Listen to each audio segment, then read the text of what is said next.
Deputy President of the Republic of Kenya. By a letter dated October 8th, 2024, and received in the office of the Speaker of the Senate on Wednesday, 9th October 2024, the National Assembly submitted some documents and records of the proceedings in the National Assembly. Among the documents was the notice of motion and affidavit of Honorable Ikomas Mwengi Mutuse, dated 26th September 2024 and received on 27th September 2024. There was electronic evidence relating to the special motion contained in a flash disk. There was also the order paper for October 1st, 2024. There was the communication from the chair, number 046 of 2024, which was issued on 1st of October 2024. There was also the communication from the chair, number 047 of 2024, issued on 1st of October 2024, among other documents which the National Assembly did forward to the Senate regarding this particular business that the senators will be engaging in this morning and tomorrow. The team of advocates representing the National Assembly are Honorable James Orengo, who is the lead counsel, senior counsel, Paul Nyamodi, Gumbo Eric, Kip Kogei Moses Kip Kemoi, Mudhomi Thiankolu, Peter Wanyama, Meli Kennedy Kipkoech, Joan Jeruto, Muriuki Eric Mwirigi, Mwereru Boniface Mawira, Undago Kevin Otieno, Alex Mbaya, Kennedy Chalo, and John Mwangi Kangu. Those are the advocates representing the National Assembly. Clerk, do we have all the parties in the chamber?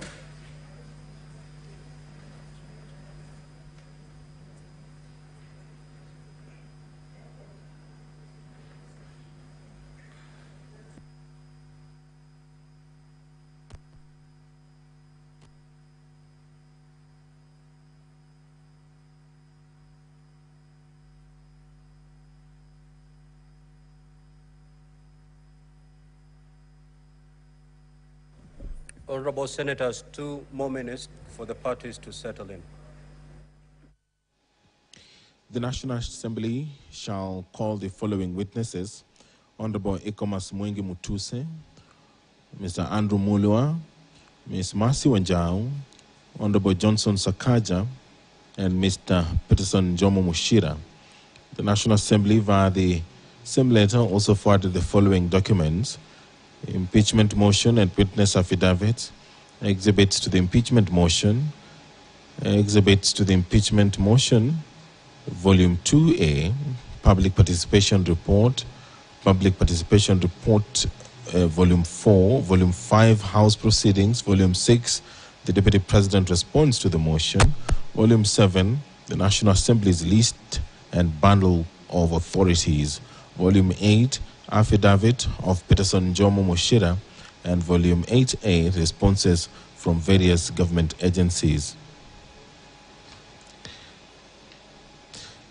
The following members of Parliament have been designated to attend and represent the National Assembly in the proceedings: Honorable Dr. Tiende Amolo, Honorable George Murugara, Honorable Samuel Chepkonga, Honorable John Makali, and Honorable Zamzam Mohammed.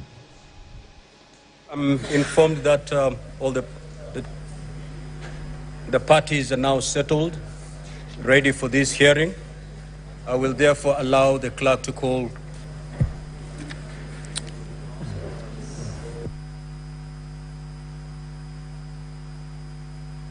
Senator Eddy and Senator Siango. Why are you exchanging seats?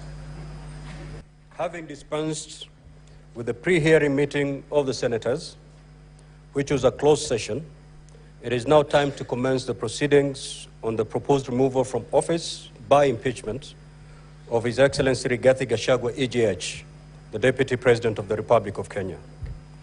You will recall that by a letter reference number NA/DLP/TBO/MTS/2021, Swanyan Company advocates for His Excellency the Deputy President, B. Dunstan Omari advocates for Morani Manufacturers Limited.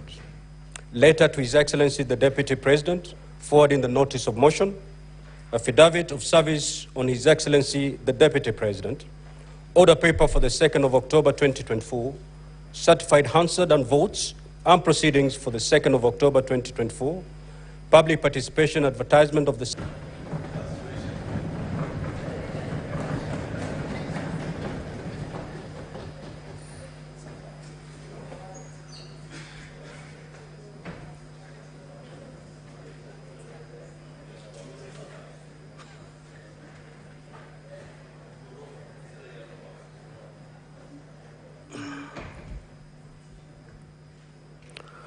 praise statement by the Clerk of the National Assembly on the extension of public participation issued on the 4th of October 2024, public participation advertisement of the 5th of October 2024, being Standard, Saturday Nation newspaper and Standard newspaper. Public participation report tabled on the 8th of October 2024, response to the notice of special motion from His Excellency the Deputy President,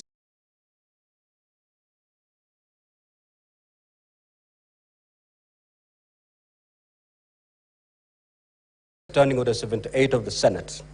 In particular, Article 150 of the Constitution states as follows: the Deputy President may be removed from office, A, on the ground of physical or mental incapacity to perform the functions of the office, or B, on imprisonment or any other law, and 2, where there are serious reasons to believe that the Deputy President has committed a crime under national or international law, or 3, for gross misconduct. 2, the provisions of Articles 144 and 145 relating to the removal of the President shall apply with the necessary modifications to the removal of the Deputy President. Now, Article 145 of the Constitution, Standing Order 78, Part 1 of the second schedule of the Standing Orders of the commencement of the investigation, and invited the National Assembly to designate members of the National Assembly who shall appear and represent the National Assembly before the Senate during the investigation. The National Assembly was further invited, if it so chooses, to appear before the Senate to file with the Office of the Clerk of the Senate by 5 p.m. on Monday, 14th of October 2024, setting out documentation of the following. 1, designating members of the National Assembly, if any, who shall attend and represent the National Assembly in the proceeding before the Senate. 2, indicating the mode of appearance before the Senate, whether in person, by advocate, or in person and by advocate. 3, indicating the names and addresses of the persons to be called as Senate. And lastly, specifying any other evidence to be relied on.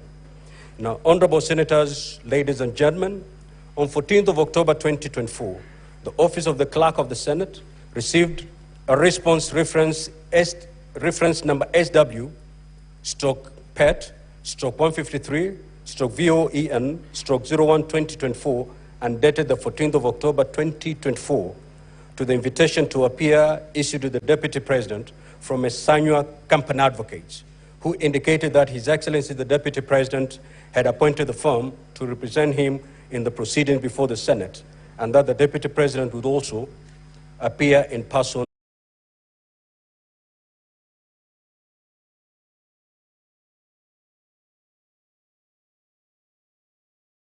In summary, the program states that after we have dispensed with the preliminary matters today, Wednesday, 16th of October 2024, the charges against the Deputy President, as submitted by the National Assembly, shall be read. Thereafter, His Excellency the Deputy President will be given an opportunity to take a plea on the charges. This will be followed by an opening statement by the National Assembly and the Deputy President. After the conclusion of the opening statements, the presentation of the case of the National Assembly shall commence. The National Assembly will have a maximum of 3 hours for presentation of the case and re-examination, while the Deputy President will be allocated 2 hours for cross-examination of witnesses after presentation of the case by the National Assembly. Honorable senators will be given an opportunity to ask questions or seek clarification from the National Assembly This should take us up to the end of today's sitting. The sitting schedule. The legal representation is as follows. The Honorable James Orengo, Senior Counsel, leading the team. Mr. Paul Nyamodi, Legal Counsel. Myself, Eric Gumbo, Legal Counsel. Dr. Mudomi Viankolu, Legal Counsel. Mr. Moses Kipkogei, Legal Counsel. Mr. Peter Wanyama, Legal Counsel. Mr. Ken Meli, Legal Counsel. And Mr. Mwangi Kangu, Legal Counsel. We have the Honorable John Makali, and we also have the Honorable.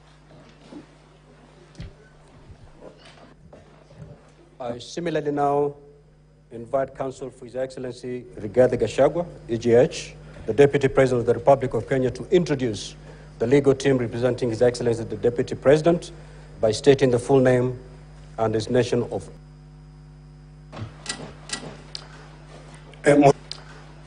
Mheshimiwa Speaker, Honorable Senators, the legal team representing His Excellency the Deputy President of the Republic of Kenya, who is present in this august house, are as follows.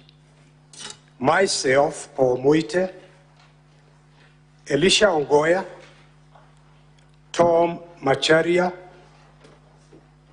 Soanya Victor Ogeto, Ndego Wanjiro, John Jomo, Faith Waigwa, Amos Kisilu, George Wandati, George Sakiba, Andrew Muge,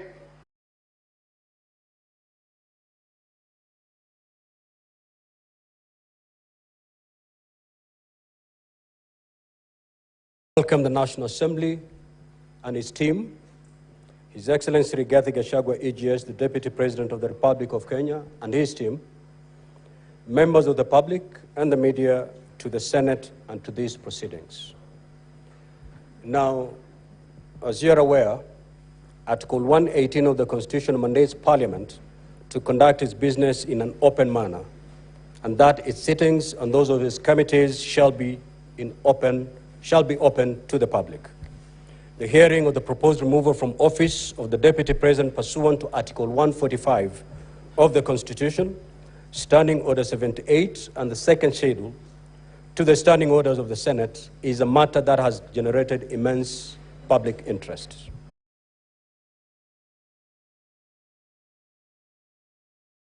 Present the National Assembly in these proceedings.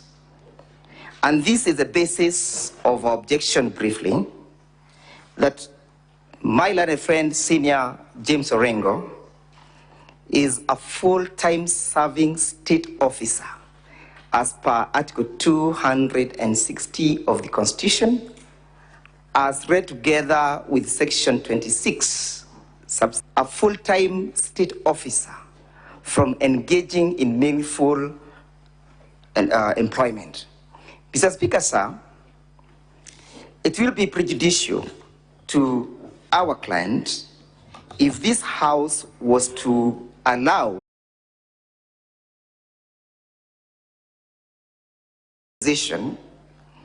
that is High Court Constitutional Petition 204 of 2019, where Justice Ogola barred His Excellency the Governor of Siaya County from representing the then Director General of Kenya Port Authority, one Daniel Maduk.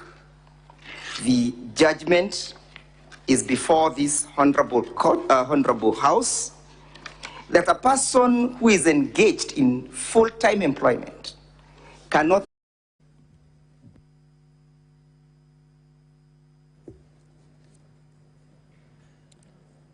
proposed removal from office by impeachment of His Excellency Rigathi Gachagua, EGH, Deputy President of the Republic of Kenya.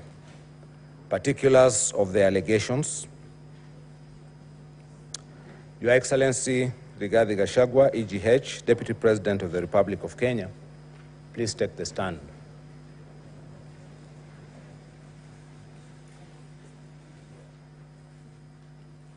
Your Excellency, the grounds for your proposed removal from office by impeachment, as received by the Senate from the National Assembly, are as follows. Part A, gross violation of the Constitution or any other law pursuant to Article 51(b)(1) of the Constitution. Round 1, gross violation of Articles 10, 2A, B, and C, 27(4), 73(1)A and 2B, 75(1)C, and 129(2) of the Constitution, and Articles 147(1), as read with Article 131(2)C and D of the Constitution.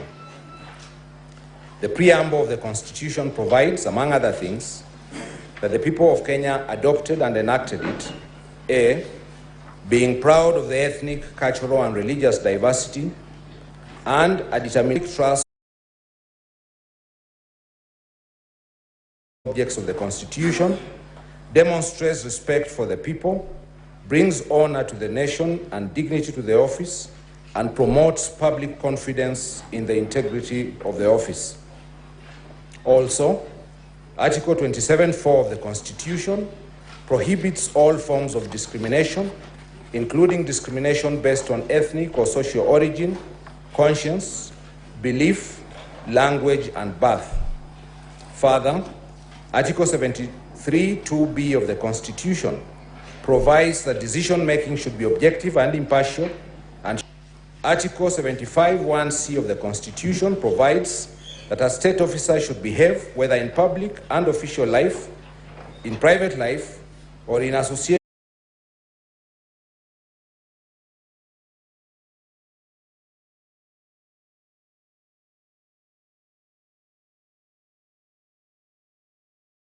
through the promotion of equality and affording equal opportunities to all Kenyans in appointments to the public service, promote and implement public policy decisions that do not discriminate against any Kenyan based on conscience, ethnic or social origin, language, or birth.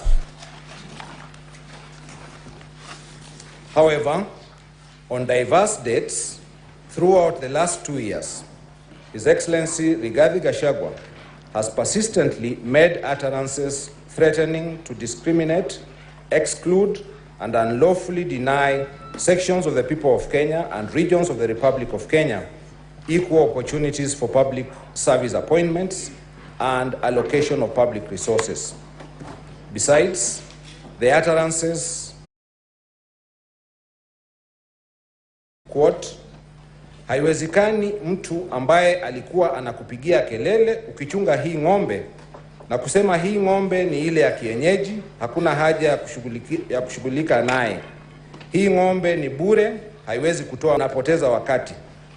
Saa ile ng'ombe imezaa, imetoa maziwa, amekuja na kikombe, amekuja na sufuria, anataka atolewe maziwa.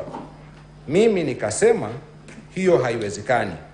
Nikasema yule mwenye hii ng'ombe na kuichunga na kuitunza kwanza akatie majirani. Hata yule alikuwa anapiga kelele ndani. Iko namna hiyo. Na nyinyi mtulie. Chakula ikiiva, sisi ndio wenye kupakua.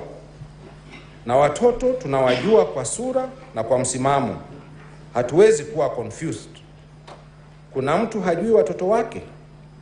Na wiki inakuja tutatangaza hatua kali ile tutachukua na ile maneno tumepanga. End of quote. In addition, in September 2024, during a public rally in Nairobi, His Excellency Rigathi Gachagua made public utterances that incited other communities against the ethnic communities that live around the Mount Kenya region by stating as follows, quote, na mimi mkaniambia nimsaidie rais kwa kazi, lakini nikiwa hapo kwa serikali nikuwe pia nikichunga mambo ya watu wa mlima. Niendelee kuchunga mambo ya mlima ama nisichunge? Sasa hiyo kuchunga mambo ya can stir ethnic hatred and promote ethnic balkanization of the Republic of Kenya. C, falsely alluded to an non-existent government policy to discriminate and marginalize the populace of the regions and tribes that did not vote for the current administration in the 2022 general elections. Your Excellency, Rigathi Gachagua, how do you plead to ground 1, guilty or not guilty? Not guilty. Ground 2, gross violation of Articles 147.1 and 152.1 of the Constitution. Article 147.1 of the Constitution provides that the Deputy President shall be the principal assistant of the President and shall deputize for the President in the execution of the President's functions. In addition, Article 152.1 of the Constitution states that the Deputy President is a member of the Cabinet. On various dates throughout the last 2 years, His Excellency Rigathi Gachagua undermined the President and the Cabinet and the effective discharge of the national government's executive mandate by making unilateral public statements that were inconsistent with policy positions, assigned the function of superintending the Nairobi River riparian evacuation order. In addition, His Excellency Rigathi Gachagua has on several occasions throughout the last 2 years made public statements contradicting the President on critical matters of governance and the exercise of the President's functions as a symbol of national unity. To illustrate, in March 2023, at a public forum in the Nyanza region, the President said Kenya belongs to all, notwithstanding how people voted in the 2022 general elections, and that he would ensure the government does not discriminate against anyone. However, His Excellency Rigathi Gachagua, speaking after the President at another public forum, contradicted him by saying that Kenya is a company in which the provision of government services is based. Rigathi Gachagua has made numerous other utterances at public forums where he publicly, the office of the Deputy President of the Republic, unlawfully interfered with the running of Nairobi City County government by holding a public rally in which he incited citizens against lawful directives of the Nairobi City County government on the planning and relocation of markets. Further, His Excellency Rigathi Gachagua publicly disparaged the leadership of the Nairobi City County government and its decisions. Moreover, His Excellency Rigathi Gachagua has interfered with the proper discharge of county government's constitutional functions regarding alcohol control and regulation. His Excellency Rigathi Gachagua's insightful and demeaning public statements and conduct are impeachable offenses to the extent that A, they undermine devolution, B, I realize what you're reading is fairly long. His Excellency the Deputy President, if you may will, you may sit, and when taking the plea, you may stand. No, Mr. Speaker, let me stand. You may proceed, Clerk. I repeat, consequently, His Excellency Rigathi Gachagua has grossly violated Articles 6.2, 10.2a, 174, 186.1, and 189.1 of the Constitution, as read with the 4th schedule to the Constitution. Your Excellency Rigathi Gachagua, how do you plead to ground 3, guilty or not guilty? Not guilty. Ground 4, gross violation of Article 161 of the Constitution, that is, undermining the institutional and decisional independence of judges. Article 161 of the Constitution provides the control or direction of any person or authority. Many international law instruments, 3.1 and 148.5a of the Constitution, Gachagua's actions and utterances outlined in grounds 1, 2, 3, and 4 constitute a gross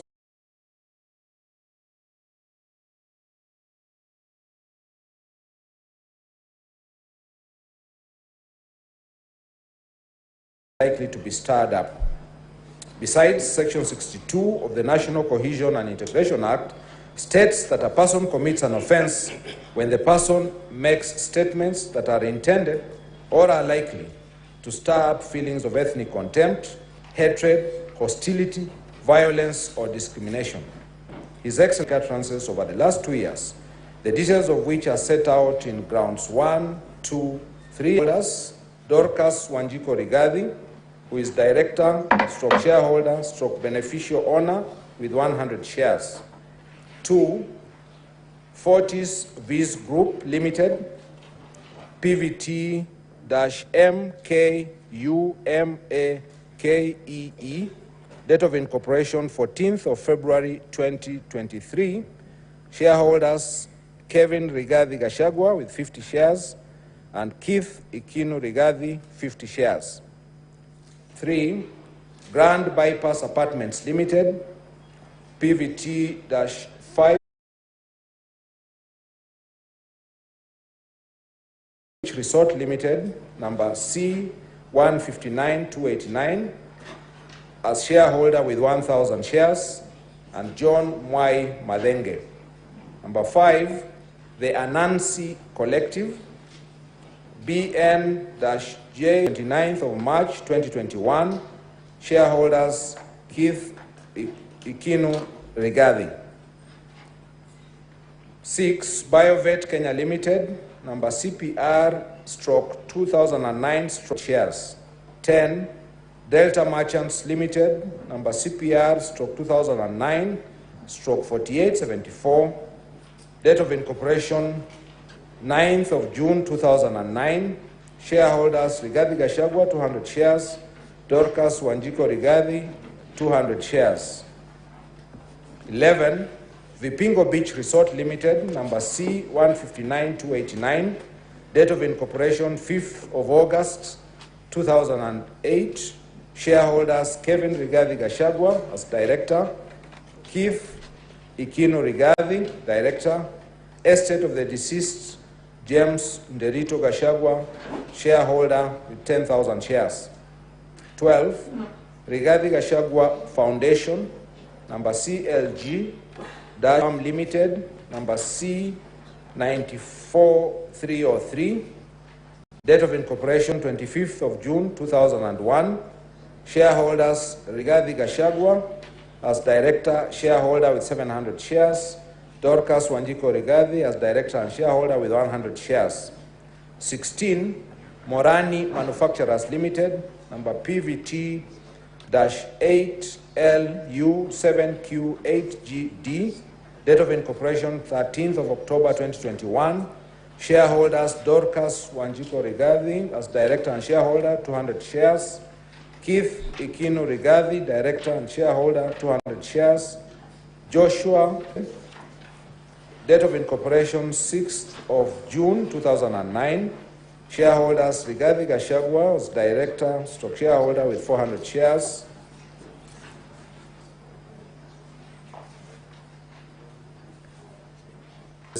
Kenya Limited, CPR 2009/4895, date of incorporation is 6th of June 2009.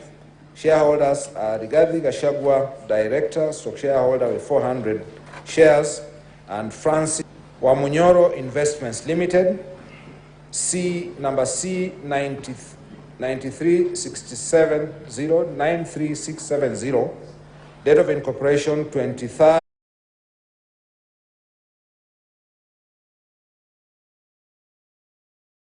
in Nyeri County. Sometime in August 2024, His Excellency Rigathi Gachagua publicly admitted that his family had acquired this property, C, and Queensgate Serviced Apartments in Nairobi. D, His Excellency Rigathi Gachagua acquired Vipingo Beach Resort in Kilifi County. E, His Excellency Rigathi Gachagua acquired a parcel of land known as Rogoro Kiamariga/1223 in Madera East constituency, where he constructed a helicopter landing facility. F, His Excellency Rigathi Gachagua acquired approximately 40 acres of land in Kakuret, in Kamburaine, in Nyeri County. G, His Excellency Rigathi Gachagua, whose value is estimated at Kenya shillings 1.5 billion or thereabouts. After that, this company used the fraudulently acquired documents to support a court case at the expense of the legitimate owner of the property. J, moreover, companies associated with His Excellency Rigathi Gachagua and his proxies were involved in the KEMSA Kenya shillings 3.7 billion irregular procurement of malaria nets that put the lives of millions of Kenyans at risk. K, in addition, His Excellency Rigathi Gachagua has used the office of Deputy President to corruptly influence unnecessary and expensive renovation of his official residence in Karen and Mombasa, running into millions of shillings. In essence, hotel located in Nyeri, 2, Outspan Hotel located in Aberdare Ranges, 3, Olive Gardens Hotel, Agwings Kodek Road, and 4, Rigathi Gachagua has the following proxy companies to trade with the office he holds. A, Agrobrick Investments Limited. It is a private limited company incorporated in Kenya.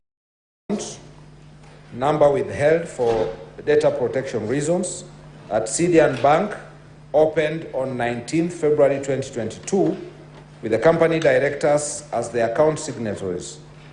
On 18th October 2022, Bhavika Nathalal Hirani was added as an account signatory and given the full mandate to operate the account.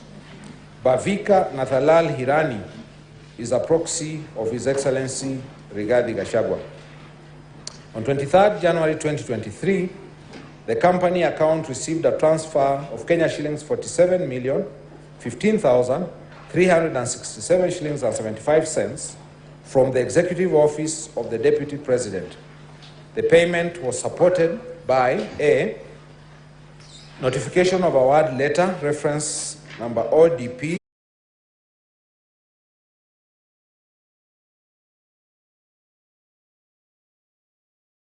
ODP-RT-001, ODP-RT-001/2022-2023. C, an agreement letter dated 22nd December 2022 between Office President's official residence in Karen. Bhavika Nathalal Hirani signed the document as a director of Agrobrick Investment Limited. On 23rd January 2023, the funds were suspiciously transferred 87037. The company directors are A, Esther Wanjiro Njenga, and B, Cecilia Mudhoni Njenga. The company operates 2 accounts at the SBM Bank, which it opened in 2015. The company's directors are account signatories. Ian Njuguna Gitata was also introduced as an account signatory and is the sole account operator, pointing to the likelihood that he is the beneficial owner. Between 1st January 2024 and 11th July 2024, the account at SBM 130 shillings. Fourthly, on 2nd of July 2024, the amount of 2,955,450 shillings. Fifth, on 2nd of July 2024, the amount of 3,374,400 shillings. Sixthly, on 2nd of July 2024, the amount of 5,451,912 shillings and 40 cents. Number 7, on 2nd of July 2024, the amount of 3,582,536 shillings and 50 cents. And number 8, on 2nd of July 2024, the amount of 3,840,625 shillings and 60 cents. A substantial portion of the Kenya shillings 100,262,821 and 43 cents was used for luxurious largesse and unnecessary expenditure for carpets, etc., laid down for the Deputy President's functions. Kenya shillings 22,800,000 in cash withdrawals. Some of the withdrawals were declared as cash to pay undisclosed beneficiaries. 7th of May 2024, Kenya shillings 9,917 million. The utilization of funds was reasonably believed to be an act of corruption and money laundering, as most of the money was withdrawn in cash rather than bank transfers, which is a custom for huge payments. His Excellency Rigathi Gachagua is reasonably suspected to be the principal beneficiary of this station and Industrial Training Institute Limited. The company was incorporated on 8th of April 2021 under registration number PVT-AAACMO4. It deals with student rehabilitation and industrial training, trading as St. Nicholas Rehabilitation Center and Psychiatric Hospital. The sole company director is Nicholas Mugambi Maingi. The company operates an account at Equity Bank, opened on 18th August 2017, with the company director as the sole account signatory. Between 1st March 2024 and 5th June 2024, the account received a total of Kenya shillings from the Office of the Deputy President. The funds were suspiciously utilized as follows. A. Kenya shillings 2 million was allegedly used to purchase a white Toyota Prado from Umarali Motors Limited for Kenya shillings suspiciously transferred to Nicholas Maingi's account. A cash trail in the personal account revealed that upon receipt of the funds, Nicholas made a transfer of Kenya shillings 4,660,000 to Umarali Motors Limited on 21st March 2024. The purported payment to Umarali Motors Limited using two routes raises reasonable suspicion of corruption and money laundering. Further, prior to receipt of the two payments from the Office of the Deputy President, the account was transacting in minimal accounts, raising suspicions that the entire transaction was a conduit used by His Excellency Rigathi Gachagua to siphon public funds. The payment scheme used typifies money laundering transactions. Especially during moments of national crisis, addressed Kenyans on live television in Mombasa County and publicly made sensational statements against the National Intelligence Service, an essential national security organ, its director and officers. The following is an excerpt of part of his speech. I quote, "The Director General of the National Intelligence Service, Nurdin Haji, capacity of that service and making it dysfunctional. 3 directors were chased away and reassigned to desk jobs in ministries across government. 13 assistant directors, men and women with proven track record of intelligence collection and analysis, were removed from the National Intelligence Service, leaving a shell and a clueless Director General who has no capacity to run the organization. And that is why the security sector was caught off guard by the intensity. The Deputy President of the Republic of Kenya, unmindful of the high calling and dignified status of the Office of the Deputy President of the Republic of Kenya and his membership to the National Security Council, both being positions that require a leader to be discreet and tempered, especially during moments of national crisis, addressed Kenyans on live television in Mombasa County and made a scathing attack on the National Intelligence Service, an essential national security organ. His Excellency Rigathi Gachagua extended the extremely reckless personal attacks to the Director General of the institution. With the unprecedented acts, His Excellency Rigathi Gachagua acted in of the Deputy President they go against the constitutionally prescribed oath of allegiance of the office of the Deputy President under Article 148, 5A of the Constitution, which requires the Deputy President to obey, preserve, protect, and defend the Constitution and all other laws. State executive mandate. Instead, he has opted to run a smear campaign against the presidency for political expediency. Further, whereas Article 147(2) of the Constitution requires the Deputy President to perform assign, His Excellency Rigathi Gachagua is openly sabotaging the state's efforts in agriculture, including the coffee, tea, sugar, and milk sectors, which the President tasked him to oversee. To illustrate, His Excellency Rigathi Gachagua has connived with cartels in the tea sector to block the Kenya Tea Development Agency from implementing guaranteed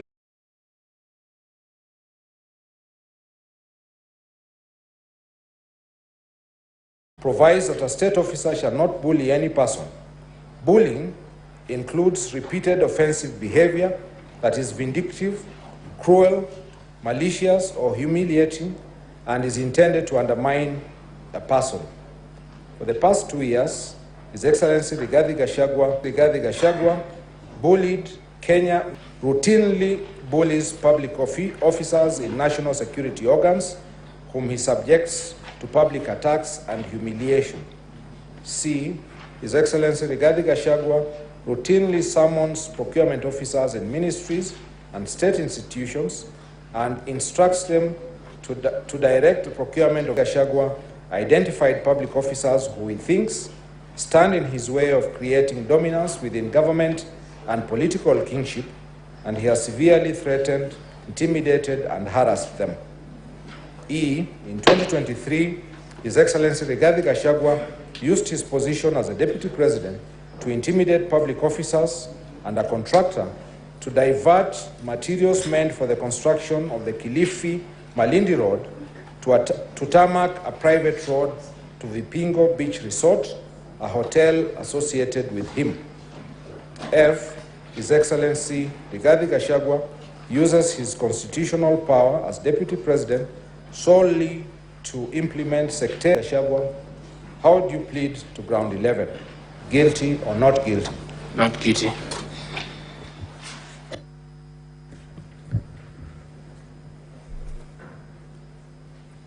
His Excellency the Deputy President, you may take your seat. Counsel for the county, for the National Council for the Deputy President.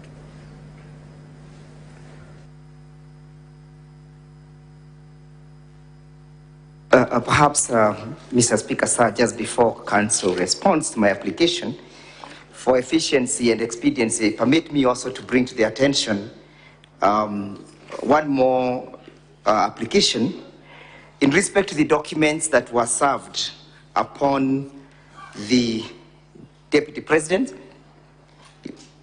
Mr. Speaker, sir, by a letter that you referred to, sent from the Speaker of the National Assembly to the Speaker of the Senate, the Speaker of the National Assembly did submit the documents that emanated.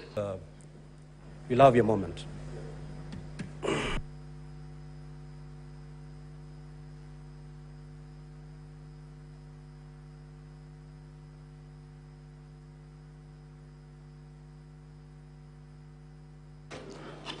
Mr. Speaker, sir, if I could take a few moments. I have 3 quick issues in response to that objection. Number 1, the Constitution of Kenya at Article 77 is the primary law on activities of state officers. In particular, Article 77(1) reads, then proceeds at subsection 2 to say, in this section, gainful employment means work that a person can pursue and perform for money or other form of compensation or remuneration which is inherently incompatible with the responsibilities of the state office or which results in the impairment of a judgment of a state officer in the execution of the functions of a state office or results in a conflict of interest in terms of Section 16. And so to our response, there has been no assertion that learned senior counsel James Orengo, by representing a party before this House, has participated in 6 of the Leadership and Integrity Act and had this to say at paragraph 28, that it had been argued that by representing a party in an election petition, the honorable senator would be compromising the political neutrality of his office. I would not agree. Section 23 of this Act is a provision on political neutrality expected of appointed state officers. Honorable Orengo holds an elective position. Elected members of Senate are politicians. The provisions of Section 23 do not apply to them. So even if it was to be assumed that Mr. James Orengo Senior Counsel would have engaged in gainful employment, that has been applied by courts is the test around conflict of interest. Again, Mr. Speaker, our courts have had occasion to interpret what amounts to conflict of interest. In a case determined by a 5-judge bench,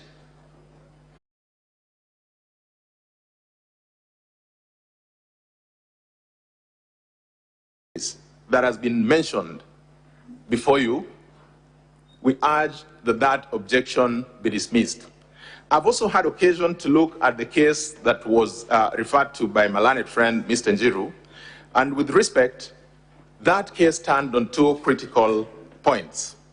The first one being that the participation of the Honorable James Orengo as a senator in that matter was said to have had the potential of compromising his participation in the Senate proceedings because then he was a senator. He is not a senator as we speak.